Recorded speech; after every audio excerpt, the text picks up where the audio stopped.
Hello les cousettes et les cousets, j'espère que vous vous portez bien. Aujourd'hui, on se retrouve pour un nouveau tutoriel dans lequel on va réaliser un maillot de bain Pénélope. Je crois sincèrement que je n'ai jamais autant partagé le processus de développement d'un patron, que ce soit à travers des lives TikTok, Instagram ou des stories. Vous avez vraiment pu suivre le développement de ce modèle et vous m'avez aussi aidé et conseillé, donc un grand merci déjà à vous. Et c'est d'ailleurs vous qui avez choisi le nom de ce patron, le maillot de bain Pénélope. Ça s'est fait à travers des votes et j'étais hyper contente de l'issue du vote puisque je trouve que c'est un nom qui lui va très très bien. Petite parenthèse, il faut savoir que la couture depuis un peu plus d'1 an, depuis le premier confinement pour être exact, est devenue vraiment populaire. Et en tant que créatrice, j'ai pu voir autour de moi des abus. Je ne vais pas m'étaler sur le sujet, il y en a pas mal d'entre vous qui êtes déjà au courant. Donc une nouvelle fois, je vous ai demandé un avis en story, à savoir si je devais mettre cette vidéo en public ou en lien non répertorié. 98% d'entre vous m'avaient conseillé de la mettre en lien non répertorié, que vous observiez aussi des abus, que vous trouviez ça dégoûtant et que tout travail mérite salaire, donc qu'il fallait que je protège mon travail. Et vous m'aviez quasiment convaincue et certaines d'entre vous m'avaient proposé une option qui me séduisait bien, qui était de proposer une vidéo de présentation du modèle. Et en lien non répertorié, le tutoriel pur et dur avec toutes les techniques de montage, tout le travail de recherche que j'ai pu faire. Seulement, j'ai pas mal réfléchi et je me suis rappelé de la raison pour laquelle j'ai débuté YouTube, à savoir rendre la couture plus accessible à travers des tutoriels vidéo. Et mon but du coup, c'était d'être dans le partage de mes quelques connaissances puisque je débutais en même temps la couture. Quand j'ai débuté YouTube, je souhaitais uniquement partager ce que j'avais compris en me disant ça pourra peut-être servir à quelqu'un. Et parce que je trouvais que la couture avait un côté inaccessible dans son jargon et notamment au niveau des explications dans certains magazines de couture. La couture étant devenue de plus en plus populaire, je sais que tous les jours, il y a des nouveaux cousets et des nouvelles cousettes qui se lancent et qui se retrouvent confrontés aux mêmes choses auxquelles j'ai été confrontée au début, si ce n'est qu'aujourd'hui il y a beaucoup plus de ressources, mais qui rencontrent les mêmes difficultés. Quand j'ai débuté, je partageais ce que j'avais compris, c'est-à-dire que je ne faisais pas énormément de recherches avant de poster un tutoriel. J'étais plus en mode, je vous montre comment je fais, apprendre ou à laisser. D'ailleurs, il y a des tutoriels où je me dis à laisser. Et c'était dans un contexte où la couture c'était vraiment mon kiff, mon petit loisir du dimanche. Là où aujourd'hui je suis passée en tant que marque, il y a 1 an et demi, j'ai lancé ma boîte. Donc forcément le rapport est très différent et donc je me dois forcément de travailler beaucoup plus mes tutoriels, que ce soit vraiment beaucoup plus professionnel, qu'il y ait des recherches qui soient faites, des tests, parce qu'aujourd'hui je vends des patrons de couture. Autant vous dire donc que j'y passe beaucoup plus de temps. Donc la question se posait, est-ce que je diffuse tout cela gratuitement et tu sais que j'ai bossé sur le tuto qui va suivre, ou est-ce que je considère que tout travail mérite salaire et je le réserve à mes clients et à mes abonnés à la newsletter? La question se pose. Parce qu'en fait, quand on développe un patron, on développe certes le patron, mais aussi toutes les instructions de montage, on teste différentes techniques et pour ma part en tout cas ça me prend beaucoup plus de temps de tester les techniques de montage optimales que de développer le patron en lui-même. Autrement dit, c'est très facile de développer un autre patron un peu dans une variante et de réutiliser exactement la méthode de montage, sauf qu'au lieu de passer 4 semaines à trouver cette méthode de montage optimale, eh ben, vous aurez mis 10 minutes dans une vidéo à la trouver. Mais bon bref, j'ai réfléchi, vous voyez bien que cette vidéo est publique, du coup je vais vous expliquer la fin de mon raisonnement. Je me dis quand quelqu'un veut gruger, dans tous les cas, il arrivera à gruger.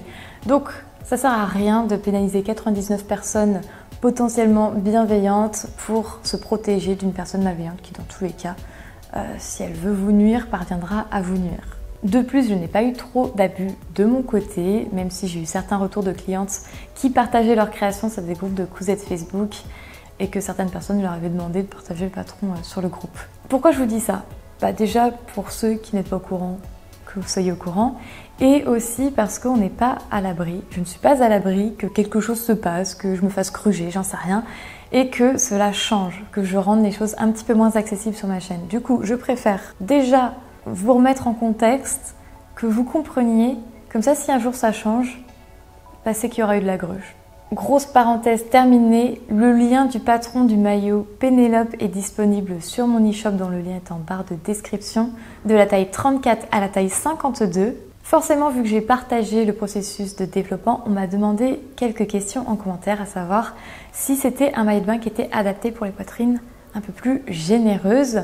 Alors normalement oui, puisqu'il y a un lassage au milieu qui permet d'assurer un certain maintien au niveau de la poitrine. Mais pour les personnes qui souhaiteraient une version un petit peu plus couvrante, il y a une variante qui fonctionne sous la même méthodologie, sans le lassage, donc c'est plus rapide et c'est plus simple. Avec le patron, vous recevez un livret de montage. Et attention, je préfère le dire tout de suite, le maillot de bain Pénélope n'est pas destiné aux cousettes et cousets débutants. C'est un patron d'une difficulté de 4 étoiles sur 5. Du moins pour la version avec lassage. Donc si vous débutez en couture et que vous avez envie de vous faire vos maillots de bain, je vous conseille davantage de réaliser un maillot de bain Solène. C'est le maillot de bain que j'ai sorti l'année dernière en version réversible. Dans quelques semaines sortira la version du maillot de bain Solène doublé et non réversible, ce qui est encore beaucoup plus simple et je trouve que d'un point de vue finition, c'est encore plus joli. Donc pour vous résumer un petit peu le niveau de difficulté, on va avoir le maillot de bain Solène doublé 2 étoiles sur 5 en termes de difficulté.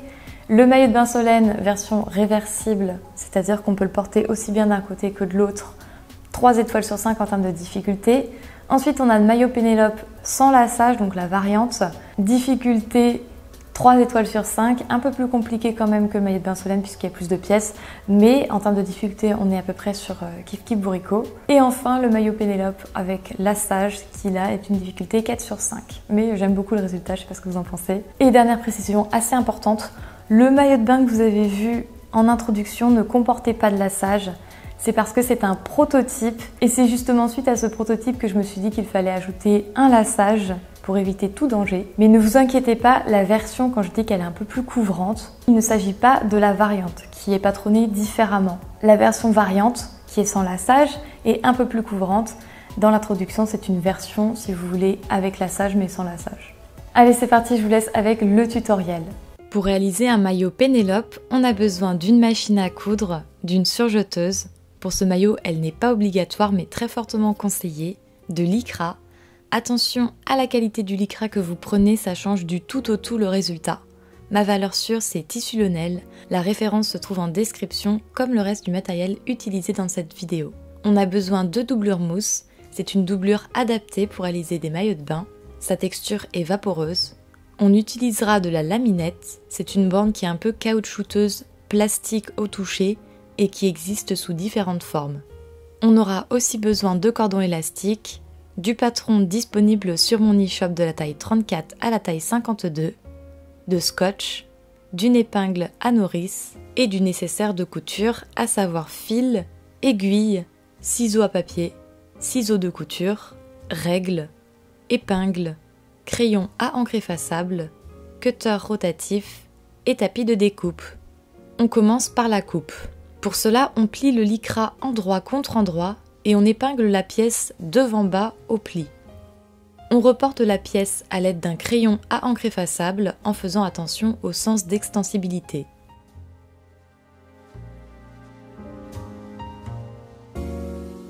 On ajoute des valeurs de couture de la largeur de la laminette plus 2 mm de sécurité, soit 8 mm dans mon cas. On coupe la pièce à l'aide du cutter rotatif.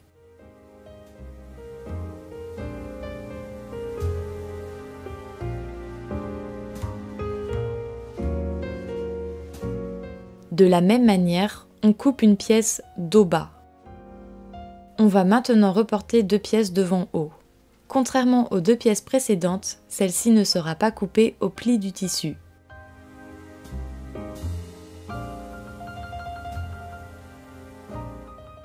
On reporte les valeurs de couture de la même manière que précédemment.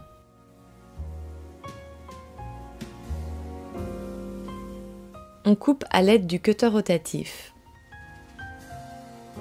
On reporte les repères indiqués sur le patron sur les 2 pièces que l'on vient de couper. De la même manière, on coupe 2 pièces dos bas. Dans la doublure mousse, on coupe à nouveau toutes ces pièces. Un bas devant, un bas dos, 2 hauts devant et 2 hauts dos. Au pli, on va maintenant couper 4 pièces attaches, sans oublier les valeurs de couture.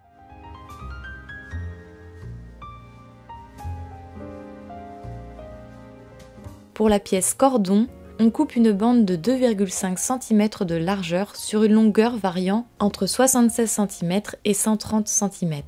130 cm si l'on souhaite accrocher le cordon autour du cou, 76 cm si l'on souhaite le nouer à la poitrine. Enfin, on coupe 10 pièces passant de 4 cm dans le cordon élastique.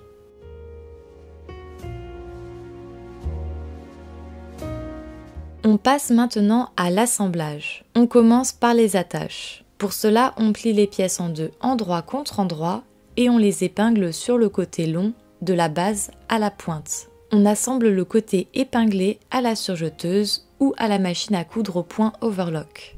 On peut aussi bâtir, cela permet de gagner en précision.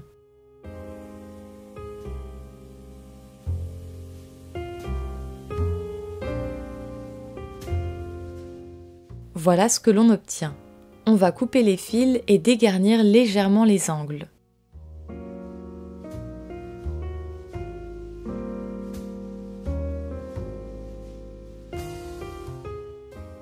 Ensuite, on retourne nos 4 pièces attaches. On peut se servir d'un objet pointu pour faire ressortir les angles, mais attention, il faut y aller doucement pour ne pas faire de trous.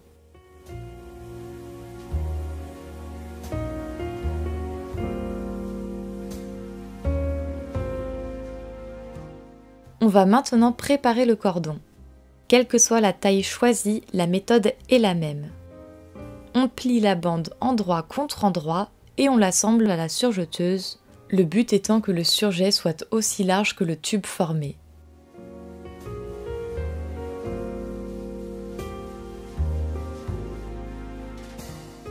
Pour retourner le tube, on fait une encoche qui permet d'y attacher l'épingle à nourrice.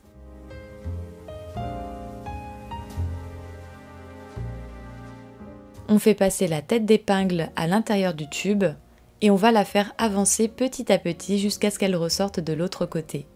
On peut faire exactement la même chose avec une épingle à cheveux.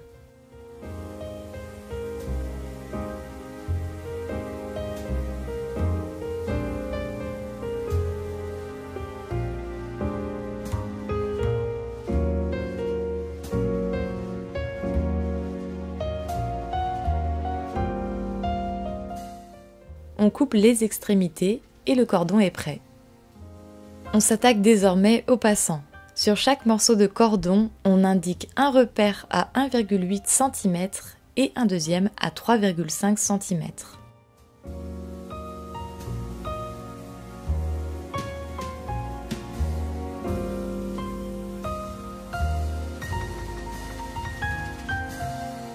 On prend un morceau de scotch, on plie en deux le cordon en alignant les repères et on le plaque sur le scotch en veillant à ce que les repères soient au bord d'un des côtés du morceau de scotch. On rabat l'extrémité la plus courte du scotch et on exerce une pression avec l'ongle pour que le cordon soit le mieux maintenu possible. On enroule le reste jusqu'à l'autre extrémité collante. On répète cette opération fastidieuse mais indispensable pour les 10 autres morceaux de cordon. On peut maintenant assembler les attaches aux 4 devants haut et aux 4 devants bas au niveau des épaules. Pour cela, on positionne une attache dont la pointe est dirigée vers les côtés et les emmanchures entre une épaisseur de lycra et une épaisseur correspondante de doublure mousse. Ici, j'épingle en 2 fois pour gérer toutes les épaisseurs. J'épingle aussi grossièrement le reste pour que le tout bouge le moins possible à la couture. Comme pour la constitution des attaches, on peut aussi bâtir la couture épaule pour être plus précis. Voici les 2 pièces haut-dos prêtes à être assemblées au niveau des épaules. De la même manière, on prépare les 2 pièces haut-devant à être assemblées.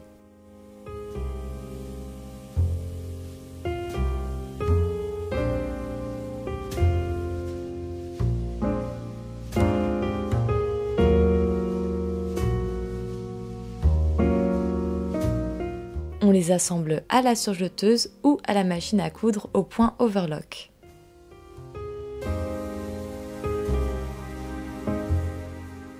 et voilà ce que ça donne. On va maintenant s'occuper de l'encolure des hauts dos. Pour cela, on retourne les pièces sur l'endroit, on épingle l'encolure et lors de l'assemblage, on ajoutera de la laminette entre le pied presseur et le tissu. Bon, là j'ai oublié d'ajouter la laminette, mais vous verrez d'autres exemples de pose de laminette plus tard dans la vidéo. N'oubliez pas, vous, de l'ajouter surtout. Ensuite, on rabat le surjet sur l'envers et on effectue une surpiqûre avec un point zigzag d'une longueur de pas de 4 et d'une largeur de pas de 5.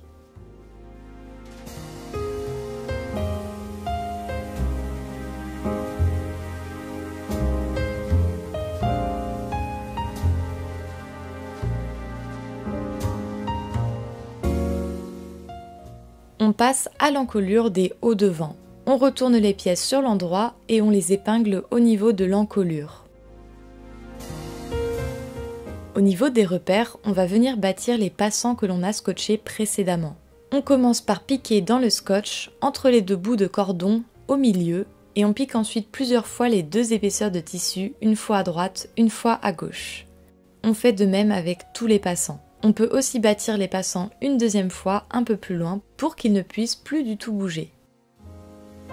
On va faire une première piqûre au point droit sur les passants avant de passer sur toute l'encolure à la surjeteuse. Ensuite, comme pour le dos, on pourra faire une surpiqûre au point zigzag. On sélectionne un point droit et on effectue la première piqûre.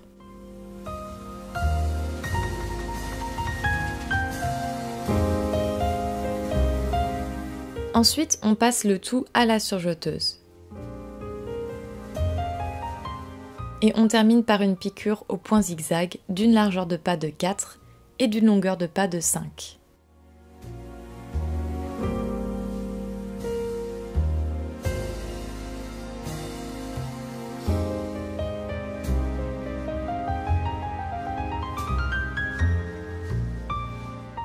On va maintenant assembler les pièces du haut à celles du bas. On commence par le dos. Entre un bas dos en doublure mousse et un bas dos en lycra, on positionne les deux hauts dos. On va bâtir quelques points au niveau de la pointe d'encolure afin que ce soit immobile à l'assemblage. On ajoute le bas dos en lycra, endroit contre endroit et on épingle.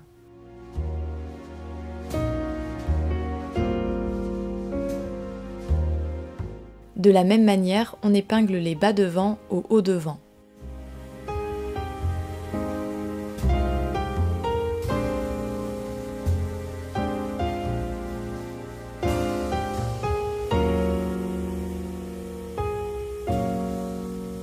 On passe le tout à la surjeteuse ou à la machine à coudre au point overlock. On retourne les devants et dos sur l'endroit.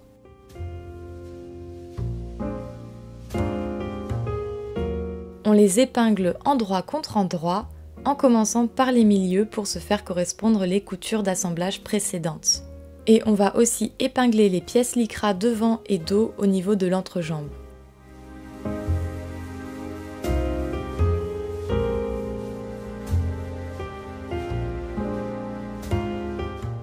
On retourne le maillot sur l'endroit et on assemble les pièces en doublure mousse endroit contre endroit au niveau de l'entrejambe.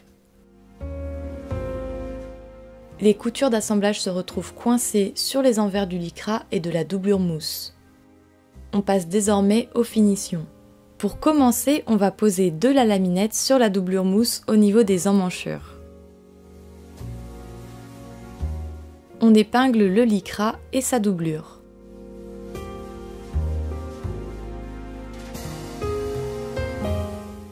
On surjette quelques points, on s'arrête, on lève le pied presseur, on glisse la laminette, on rabaisse le pied presseur et on reprend la couture. C'est plus facile que de débuter avec toutes les couches à la fois.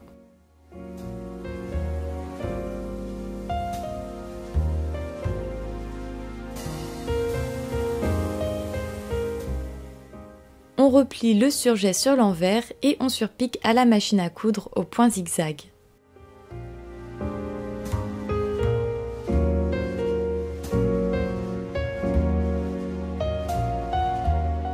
De la même manière que pour les emmanchures, on va venir poser de la laminette au niveau des cuisses.